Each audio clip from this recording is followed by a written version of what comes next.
Okay, there we go. Hey, so you're in Seattle. I am. My husband, he travels a bit for work, and my parents were in town and said, "Hey, do you guys want to get away or do anything?" Yeah, sure. Are you kidding me? So yeah, Yeah, excited yeah. about that. So I saw from your picture you have a nice quiver full. I do. I have 7 kids. Nice. Usually, we've had an exchange student for the last 2 years as well. So it's been Wow. fantastic. Yeah, where's that person from? Last year they were from Spain. This year they were from Austria. Nice. So Yeah, nothing like it. We had we had a shorter, we didn't have like a semester one. We just had like a 2-week gal from China that came in the summertime on a program. And I mean, we still are in touch with her. Just 2 weeks. It was that kind of thing's just phenomenal. Yeah, we actually our first student's little sister coming in the fall. Nice.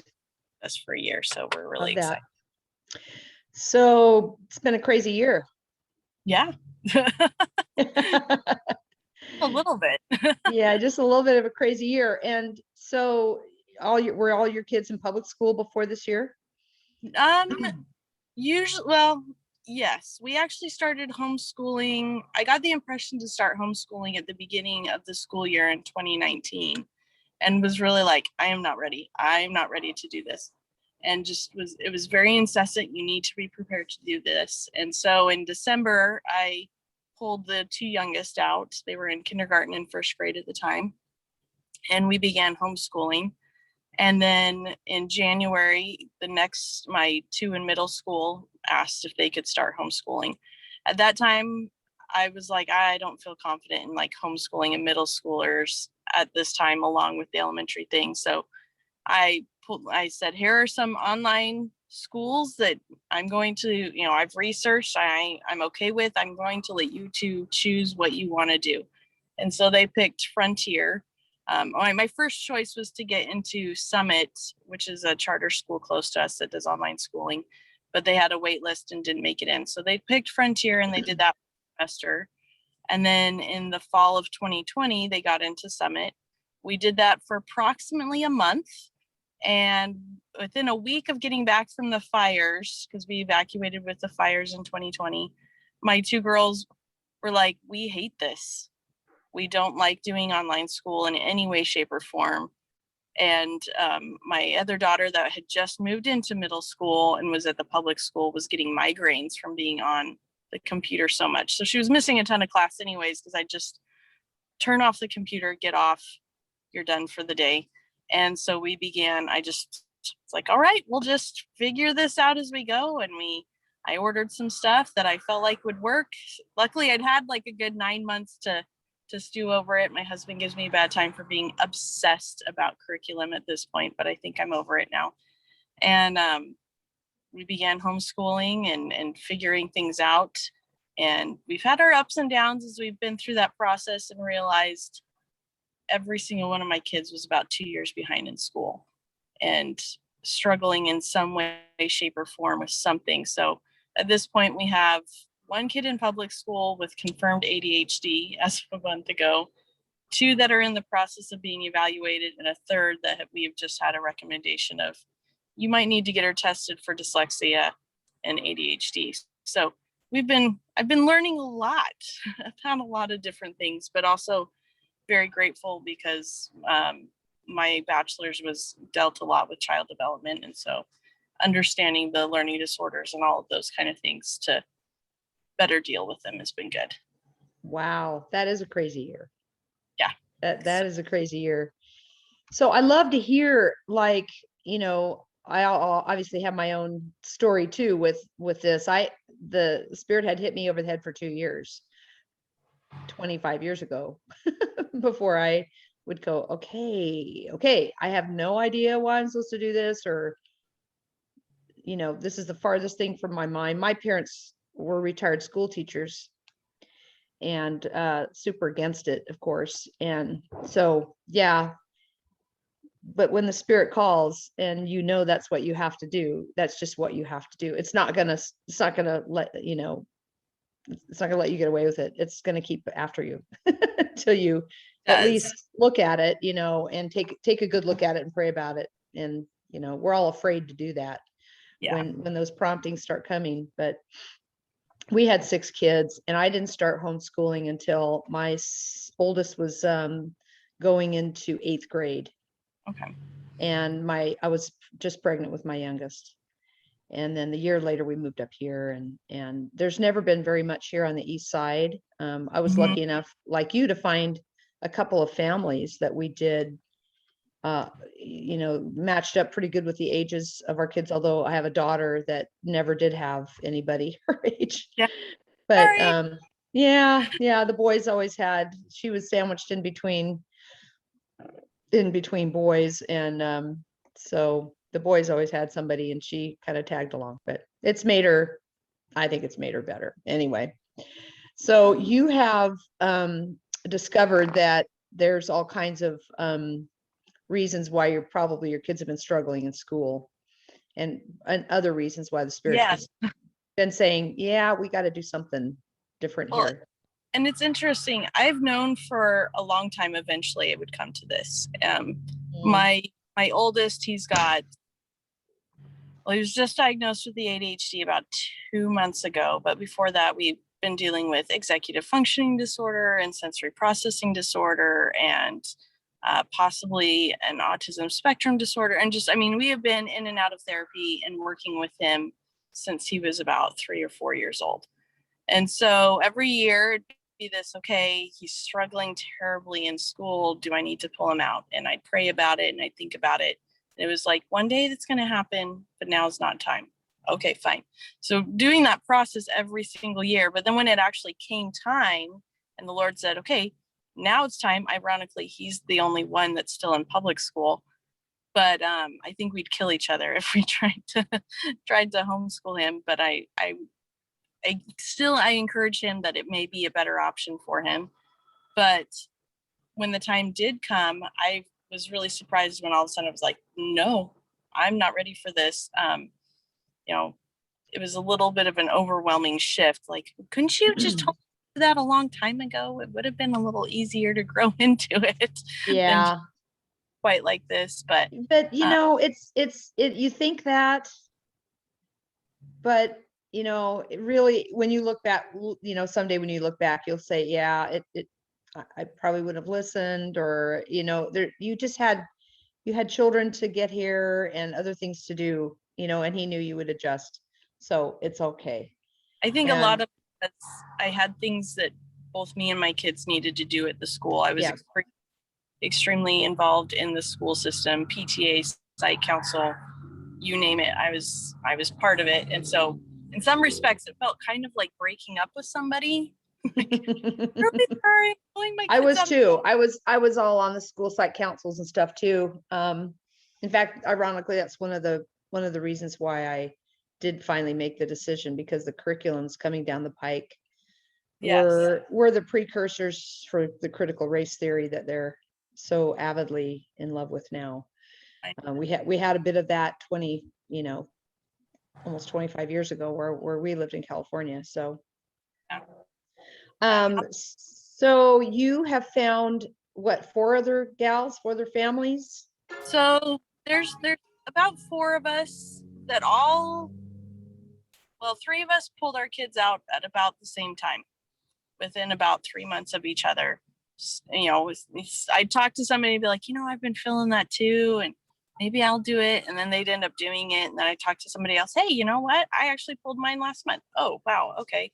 And we've known each other for quite a long time. Our kids are all good friends, and just had this impression of like, okay, you know what? Now see if we can get this going. As we get together and we talk about the struggle of keeping up with the kids and homeschooling multiple kids at the same time and trying to help them get all caught up, because we all had kids who were struggling in one way or another.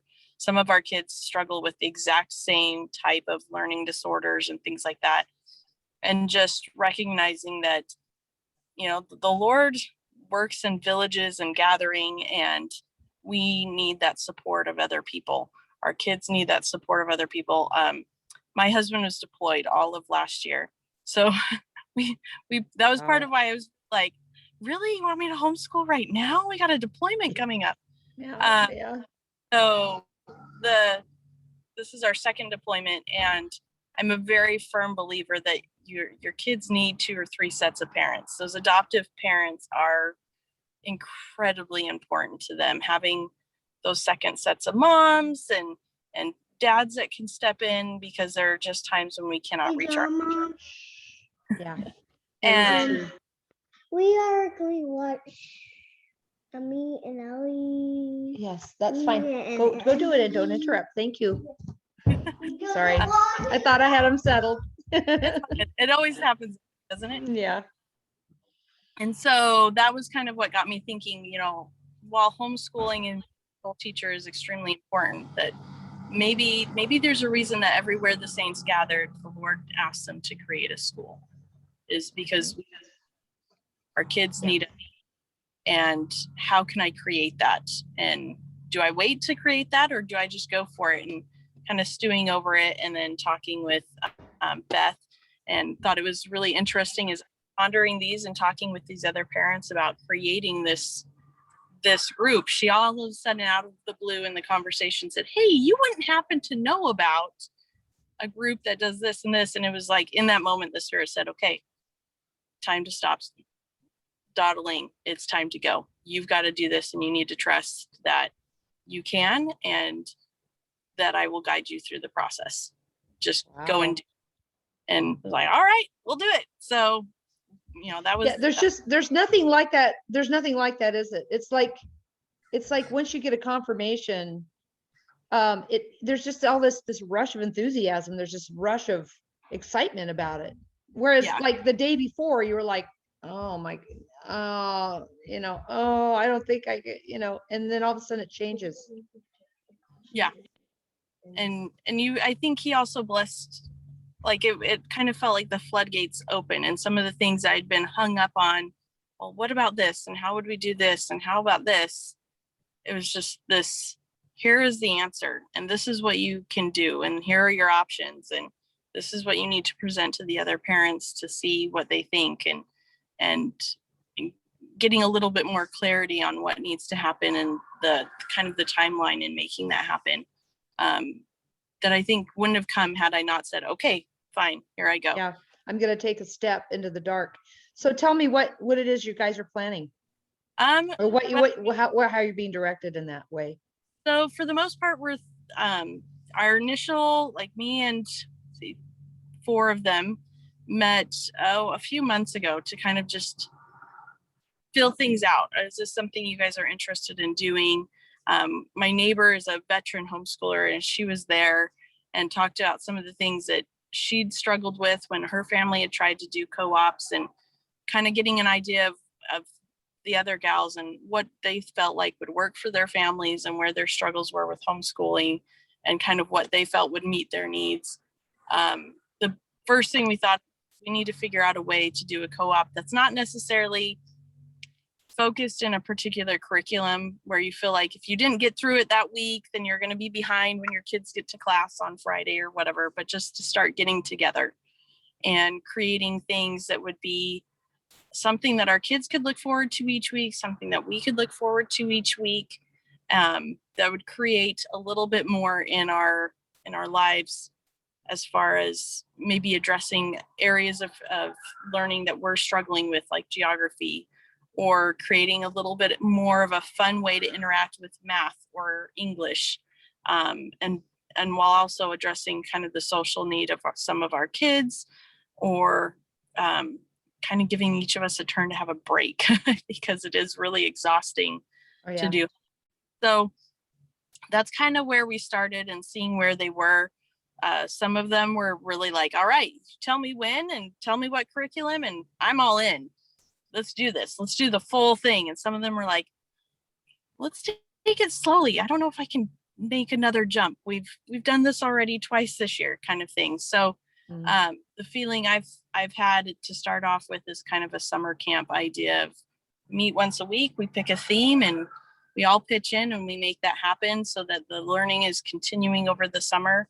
And we're setting that groundwork of these are the kids in your class and you're getting comfortable with spending time with them, and then using the summer to kind of prepare a place to move forward in the fall and creating that environment that where the learning can be more of a routine scheduled school.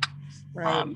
So are you thinking you're going to do more than once a week in the fall? You're going to try to move toward an actual school, or are you going to just keep it like less than that, in some form? I don't know if it'll happen this fall, but that's the goal. The feeling I had is try and do everything you can so that in the fall it's a school. You know, I'll do everything I can, but you know, there's also, you know, The 5-day-a-week school.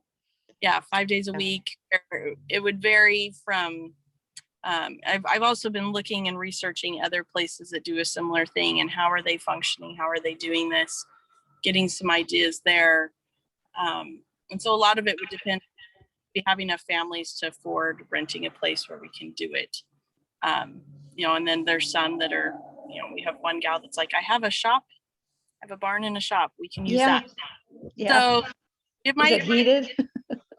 Maybe chilly in the winter, but we can make it work. So it just really depends on how many families we have willing to participate and if we can find a place. If we can find a place and we have enough teachers to have a full schedule, I have no reason why we can't do it in the fall. If we only have 4 families, that's going to make it a little tricky with the age span of most of us having, you know, I have a 3-year-old up to an almost 17-year-old. So that's gonna be a little tricky to fill up enough space and you know, go from there. But I'm trusting the Lord every step of the way, and you know, I feel like he's giving me a clearer and clearer picture each time I move in the direction he wants me to go. And I'm sure that if I'm willing to work with him and he's already got that plan, we'll get where he needs us to be when we need to be there. Right. That's so true. And I mean, with 4 homes, though, you could probably split the kids up into 4 groups and just take, you know, each group in a home too. And you could rotate around as teachers or something, but it would be harder to take. Yeah. I mean, I don't know. My brain starts going, you know, I start thinking about if this were me, how would I solve this? I only had 2 families besides our own for 1 year before the other 2 gals fell out. And one of them didn't want to, you know, participate anymore. And so I had been with her for a couple of years when that happened. And then we brought this 3rd gal on for the year, and then they couldn't get along. So the first gal left, and I was with the 2nd gal then for 2 or 3 years. And all my kids went up to the community college at 15, except the oldest. The oldest is a whole nother story, but he's now a successful lawyer and married with 4 little girls and doing great down in Vegas. But he couldn't think about anything but basketballs when he was that age. I mean, he didn't even think about girls till he was almost 17. It was just basketballs. So anyway, he found his way. He actually went into the Marines, you know, at 25 and never did, you know, never deployed, but he was a reservist. But anyway, that was great for him. But the other 5 went up to Mount Hood when they were 15, and they all graduated with their associates by the time they were 18, and they still did things at the high school too. I had turned over, you know, brought them up with the idea that they needed to be in charge of their education. Yeah. That this was their job, this is their life mission, this is your life, and you know, you need to be on your knees figuring out what you're supposed to be doing here, and getting them in that mentality of, it's not my job to educate you, it's your job to educate you. You have to take the time to practice this. You're going to be doing it your whole life, you know, figuring out what the Lord wants you to do. So get started on that, you know. But anyway, you're blessed to have a little more, you know, breadth with that and depth with that, because my kids are still best friends with all those kids. And Yeah. that's what will happen to you. They will be lifelong friends with those kids. That shared experience will carry over. So I don't know what your veteran, what was your veteran homeschooler's advice for you? Did she follow a lot of curriculums and stuff? She's got a few curriculums. It's interesting. So my aunt is also a homeschool veteran. She has 13 kids. I swear they're all geniuses. They all ended up finishing high school early and speaking a foreign language and playing instruments and all that kind of stuff. Yeah. And their advice was so completely different. Yeah. So my neighbor, yeah, she uses some, structured curriculum, but she's also, like, no, if we don't feel like doing it that day, we might go do a field trip. We might, really interested in something. I'm going to let them just take that as far as they want to go, which I tend to do the same thing. I like to encourage them to follow what their natural interest is, which is interesting when your kids have ADD because those interests shift very quickly. So it can be hard to a unit in something that they're interested in because all of a sudden, hey, what about this? Yeah. But my on the other side said, we used a lot of games. We played a lot. We had some curriculum, a lot of co. Excuse me a minute. My computer is trying to die. Oh, no worries. Hold on a second. You could try, Andy, but I need to be able to. Okay. Okay, we're not going to die. I think we're good. I didn't have to go find the cord. All right. Yeah, that was key for our family. I got burned out, and when I got burned out, the burnout was we were done, and it was time to go just do the garden or something else, just learn in some other way. I didn't do a lot of curriculums either. We did Sax and math for 30 minutes. I didn't care what grade level they were in because I had slow math people and I had really fast math people, very proficient math people. So it was just 30 minutes, do it. And the ones that were fast just got it done. And the ones that were slower just carried over to the next day. And she's tended to, she did whatever she had to for her degree. And then she was done with math forever. And she had a party. So that's the rest of the curriculums were just basically great books. We just read great books and learned through unit studies and stuff. So you're going to get direction for your children, what's best for your kids. That's the wonderful thing about this whole thing is that you get to, get directed for what your children need. And have you explored, have I lost you? You're frozen. Hello, can you hear me? I think I've lost her.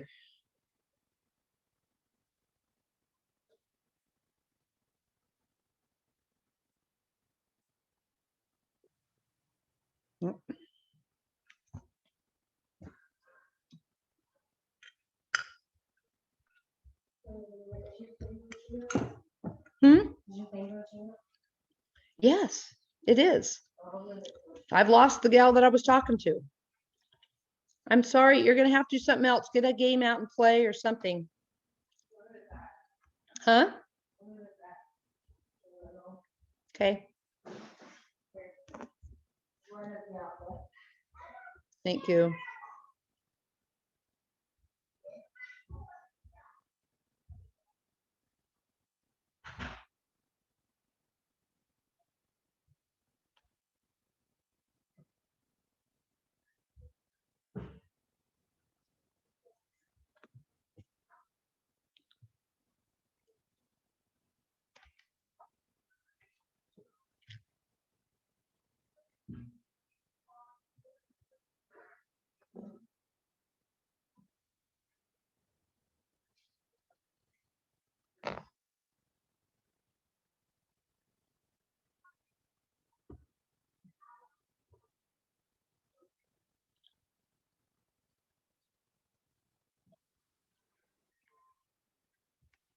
Okay. Record. Oh, okay, there we go. Awesome. I think that might have been my fault, not yours. It's okay. Okay. No The, worries. then my kids are fiddling with my booster because they want to watch a show. Sorry about that. So where did we leave off? You were saying, I was saying something about curriculums or something.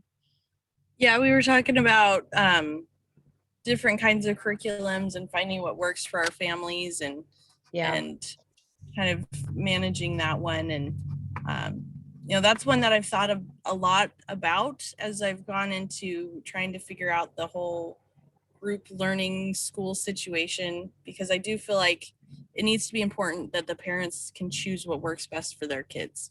Yeah. And that kids can choose what works best for them, and trying to find a model that works wherever that our families might be.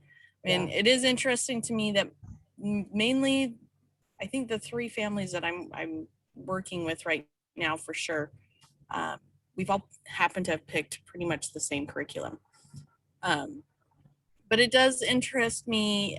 I really like unit studies, and I think they work particularly well for history and science. But my kids have really, with struggling in math and reading so much, they really struggled with having something that was kind of all over. And so I ended up having to choose something more traditional for them and meeting their needs, especially my older kids who have been in the traditional school system for so long. They needed more of a classical education than what I originally hoped to be doing with them. But it's also worked really well, and they like that they have more control, and it's a schedule, and they have a routine, and they can follow that, and it works best for them. Yeah, we did a very simple program because when I first started, I didn't have any resources. I didn't know anybody who was doing it. I wasn't even sure. I wasn't even sure that it really even existed. Hold on. Okay. I think it's back now. Okay. Sorry. Plugged into my husband's car, and it's okay. Yeah. I didn't even know homeschooling was like really a thing. It just wasn't that big 25 years ago, at least where I was. Yeah. So I went to a couple conventions, and I just kind of got blown away with all the stuff people were doing. I went to a couple in Utah, and man, the stuff they were doing, like you're saying, the languages, Latin, and I mean, all the grammar programs and geography, and whew, there was no way. There was just no way I was doing that. So like I said, we just did 30 minutes of math a day. We just did Saxon math because it's what I could teach, because I'm not a math person. And we just set the timer. We got it done after our devotional and after chores. And then we just did interest-based stuff, unit studies and stuff like that. But I had pretty good readers, and I mean, they weren't great, but that's what I was directed to do. And the simpler, the better was what I kept. Every time I tried to add something, the Lord would go, no. No, just keep it simple. And I'd say, but everybody else is like, doing all this stuff, and no, just keep it simple, and I think he knew that was just my capacity. I found it interesting as we've gotten further into the journey, and had to reevaluate. We started with doing unit studies, and then had to shift because my boys' attention and focus was just completely gone. And so trying to find what worked for them. And now that we have found what really works for them, they love it. And I'd be like, okay, I really want to do more with science and history. And it was, Tyra, you need to focus on teaching them to read. But right now, the 2 youngest can't read. They're in first and second grade and cannot read at all. And you need to teach them to read and do basic math. After that, their own curiosity will take them wherever they want to go. That needs to be your focus. Those other things will come. You've got the books for them. You'll speed through that once you get there. Just focus on these. So sometimes I feel like it's really lame. We did, it takes us a long time to get through our math and reading, lessons because of the attention and focus, but they're making progress. It's slow, but steady progress. Right. So has Beth talked to you at all about the Thomas Jefferson education, or the group that we have started in? I just want to throw this out there because It's there if you have any interest in it. It's only one day a week, and we haven't decided what day we're doing it next week. Like I'm doing my grandkids, and my granddaughter's 13, my grandson's 11 with severe ADHD, and then his little sister's 5 with severe ADHD. And Ellie is just now reading at 13. She's just now being able to read. And it's not that we haven't worked with her a lot, but her mom was that way. I started homeschooling when Jessie was going into 4th grade, 5th grade, whatever it was. She was not reading, and she didn't read till she was 12. And then she graduated with honors at 18 from Mount Hood. So some brains just take a little longer to develop. And then some of the other kids, I never taught them to read. They simply did it. They just did it themselves, a couple of them. So then I had in-betweens. So anyway, just to give you comfort there. Not all is not lost if they don't learn to read in a few years, because sometimes it just takes a little longer. And I know if you've ever read any of Oliver DeMille's stuff, he was the same way. He was a very poor student up until he was about 10. He couldn't understand anything. And then all of a sudden his brain went bing, and he did okay. And he's like, have you ever read any of his stuff or heard him speak? I think I've heard him speak, but I don't think I've read any of his books. Yeah. This book was his first book when he first started on it's called the Thomas Jefferson Education. And then he followed it up with the Phases of Learning. So that's something I would throw out there for summer reading if you have any interest in that. And anyway, it helps you with burnout if you're trying to follow curriculums, like to the letter. And it sounds like you've understood that already, that curriculums are you're not the slave to curriculum, the curriculum's a slave to you. Yeah, we make it work for us. Yeah. My has been particularly, my oldest daughter anyways, has been particularly stressed out because she did want to try and return to school, and she knew she struggled with math, and where she was, she would be severe. She'd have trouble just moving back into a regular classroom. And she was like, okay, I'm gonna do all of this math all summer long. And I said, you cannot catch up 2 years worth of math in one summer. You will burn yourself out. You need to slow down. Yeah. I need to do X number of lessons. You need to take a break. It'll be okay. Wherever you end up, and you'll end up. And encouraging her to just be a little bit more easy on herself, and that will make it easier for her to learn in general. And so it's I like the flexibility, particularly in the catching up, where I can say, hey, look, if you feel like you know it, skip that chapter. Move forward. So sometimes she'll come to me like, I did 8 lessons today because I already knew all of these. And seeing her go, I knew more than I thought I did. Yeah. And really, I think really good for her and for that subject particularly. There are just so many benefits. There's so many benefits. Your family slows down. Everything just kind of goes shoo in a way. I mean, you have a whole nother set of issues, like everybody's together 24/7. So now you kind of have to deal with personality issues. Yeah. So that it's interesting. Our kids tend to separate more. Because they all have the sensory issues, it's overwhelming to all study in the same room. So I feel like my kids spend more time in their room and by themselves. And then it's like, okay, come on out. I need to know what you're doing. What did you do today? Please engage with the rest of the family. Yeah. I've tried getting them to do it all together, and I can kind of get some of them to do it, but they really resent me for it. Yeah. Well, but, yeah. Well, this is just so awesome. I'm so excited to see how this develops. And I'm excited to hear. I'm just, like I say, I'm going to just go sit. I'll host the meeting, and then I'm just going to sit and listen to what you guys are talking about, and just watching this unfold. I'm super excited to that you've allowed me to just listen in as you do this, because this is the kind of thing that people need. They need to see how this is done, and how that it's possible, and that there's all kinds of flexibility, and there's all kinds of ideas, and all kinds of resources. And the key is that you come to some, I know in the Commonwealths that, the Thomas Jefferson education does, they're really structured. Like you can only have up to 30 families.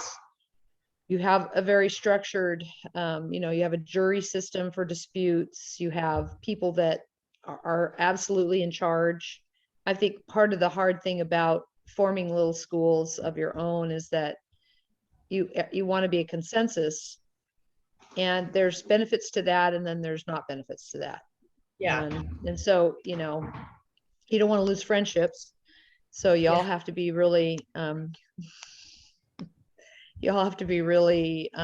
open and willing, and humble in order to do it. So that doesn't always work, but I hope it does for you guys. And I hope you'll let me just continue to document as things unfold, and check in with you maybe once a month and just get an update. And I'd love to meet all these other gals if they're willing, and talk to them and hear about their experience this year. And I'm just excited to see you guys do this. It'll be really great. I know at least 2 of them have said, hey, I know other families I haven't even met yet that are interested in joining this, if you can get it going. So I find it really interesting that as the more I ponder this, the more people come forward just, at random, or what seems like it's never random with the Lord. That's really let me know, like, there is a place for this, there is a need for this, and I'm already gathering those people that need this, and I just need you to put it together. My husband was joking with me because he had mentioned to me one time I was kind of stressing about teaching the kids and how would feeling inadequate and all that kind of stuff. And he said, well, maybe your role lies more in administrative. You're really good at making things happen. And I thought, well, maybe he's right. Maybe it's not all about me teaching and meeting every need of my own kids, but helping put together the things that will meet them. And maybe that's the talent that the Lord has given me, and I need to be using that the way He wants me to. And I can just tell you're a good administrator. You just are. And if He's assembled, a group that needs this, then do it. Just go full on, and you'll be surprised at how the Lord takes care of your kids.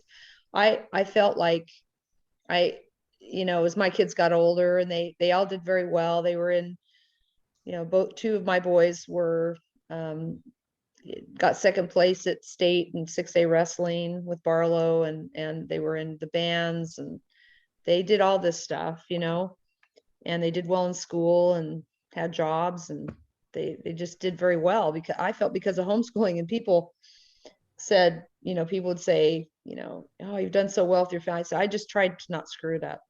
I really just felt like I just set it up, and they just kind of took off with it. I mean, of course I encouraged, of course I sat down with them and said, whatever I said that the Spirit told me to say at the time. But I just really felt like just giving them that opportunity to just, be free of the public system if they wanted to be. They dabbled in high school. All of them went like their freshman year and kind of went, I don't really need to do that, and they had done some part-time of junior high stuff, but they just, the Lord brought them along the way that He wanted them to be brought along, and it'll happen for you. It just will. It'll just happen for you if you just follow whatever He's asking you to do. So anyway, it's not going to be a perfect road either. It sounds like your 17-year-old's going to have not going to be finished product at 18. That's okay. I know. Were we finished products at 18, right? But he's also been the one that's taught me the most about education. He is incredibly intelligent and incredibly driven in particular subjects, and often he's a history buff, particularly military history. He wants to be a ranger when he graduates, and he will send me TED Talks. I don't know very many 16-year-olds that listen to No. TED Talks, but he had sent me one, 5 dangerous things to let your kids do.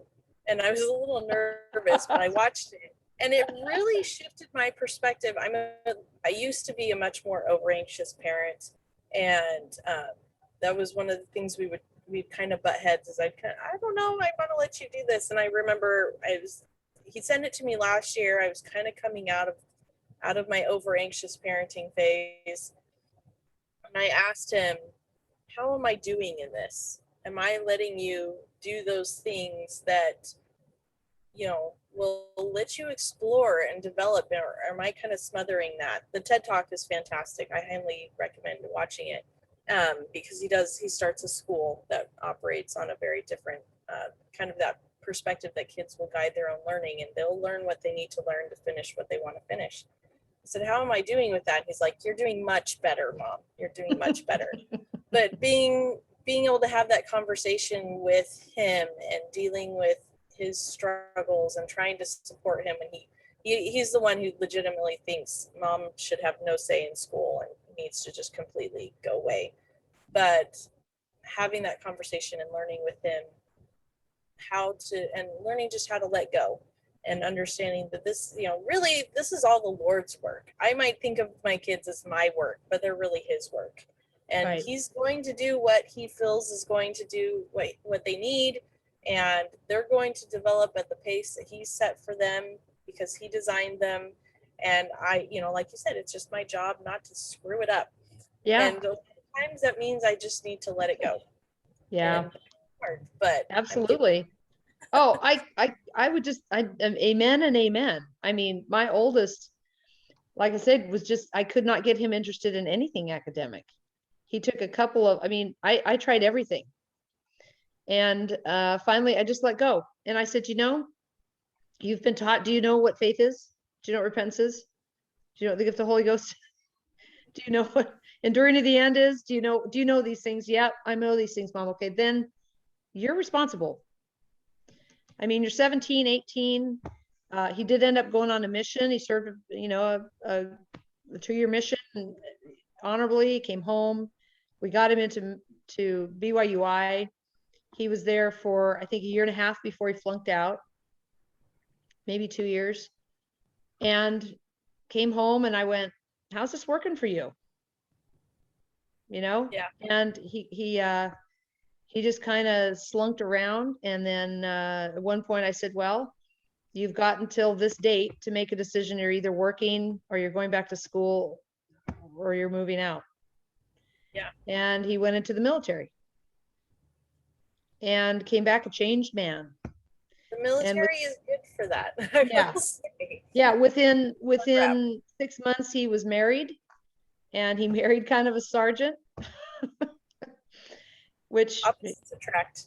yeah, because this kid's the one of the most loving, sweet, just, he and I were just like this, and it broke my heart to say what I said to him, but that's what had to happen at 25. And so, he got himself together, and he's very successful. He got to law school, just on his way, So it's not always, he just didn't believe me when I said, this is really your life. Yeah. I mean it.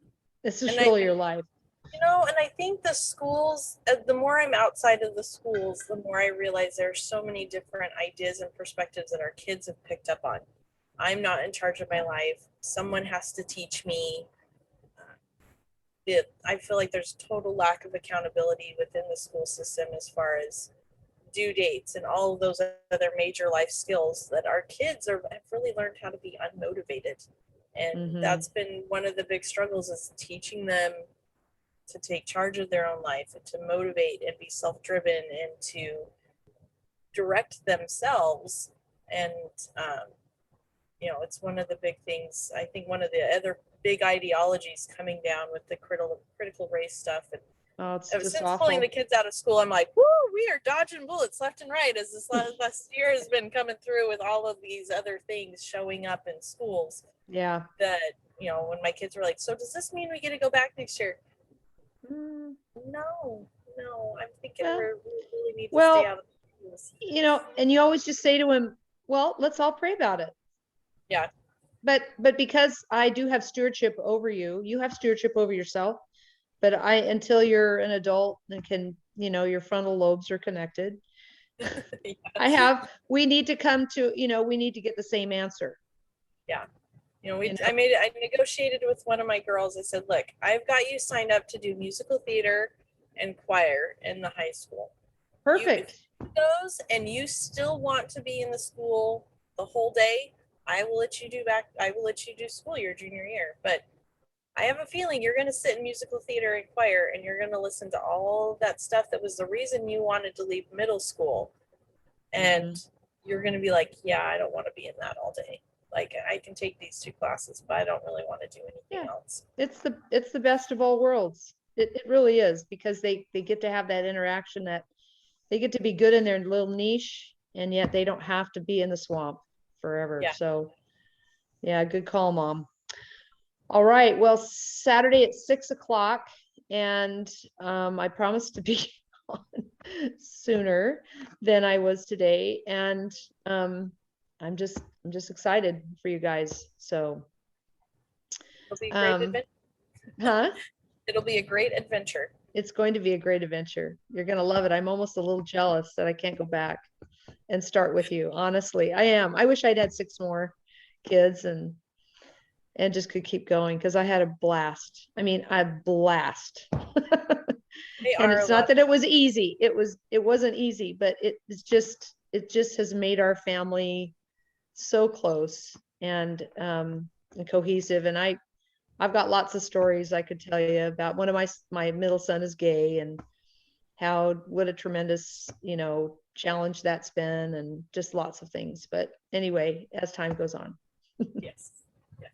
All right, Tyra, thanks so much for your time, and we will see you on Saturday. Sounds great. Thank you. Okay, have fun. You too. Bye. Bye-bye.